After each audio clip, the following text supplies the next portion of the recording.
সবাই দোয়া শরীক হন। আল্লাহুম্মা আমিন। আল্লাহুম্মা আমিন। রাব্বানা জালামনা আনফুসানা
যে ঘর জ্বালানো, গ্রামকে গ্রাম লুট করা, সংখ্যালঘু সম্প্রদায়ের উপর অত্যাচার, এবং এটা বেশিদের আল্লাহ তাআলা সহ্য করেন না।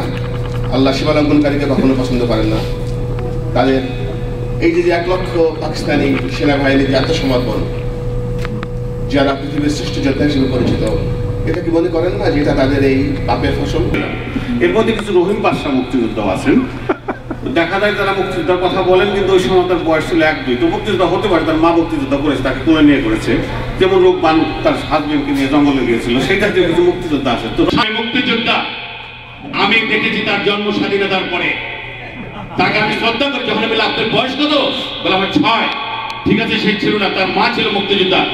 একজন যে আমাদের সরকার যেন প্রতিটা মুক্তিযোদ্ধা যে বেদনা যে বুঝবে সেই ধরনের লোক যেন বিদেশ পাঠায়। আজকে উনি বুঝবে যে মুক্তিযোদ্ধা বেদনাটা খাইবে বলেছেন, এবং ওনার জন্য আমরা অনেক দোয়া করি। আল্লাহ ওনাকে সমস্ত মুক্তিযোদ্ধাদের জন্য যেন কাজ করার ক্ষমতা দেয়। মুক্তিযুদ্ধের 38তম বিজয় দিবসের অনুষ্ঠানে আমরা আমাদের মাঝে উপস্থিত করতে পেরেছি বাংলাদেশের একজন স্বনামধন্য মুক্তিযোদ্ধা, যিনি প্রবাসে এসে বাংলাদেশকে রিপ্রেজেন্ট করছেন। একটা আরবি ম্যানেজমেন্ট আসলো স্টাফ নেওয়ার জন্য। আমি সেখানে ইন্টারভিউতে পাস করেছি, আমাকে পাসপোর্ট দেওয়া হয়নি। সেই পাসপোর্ট নেওয়ার জন্য রুস্তুম জাহাজে বসে করাচি গিয়েছিলাম, আমাকে সেখানে পাসপোর্ট নেই।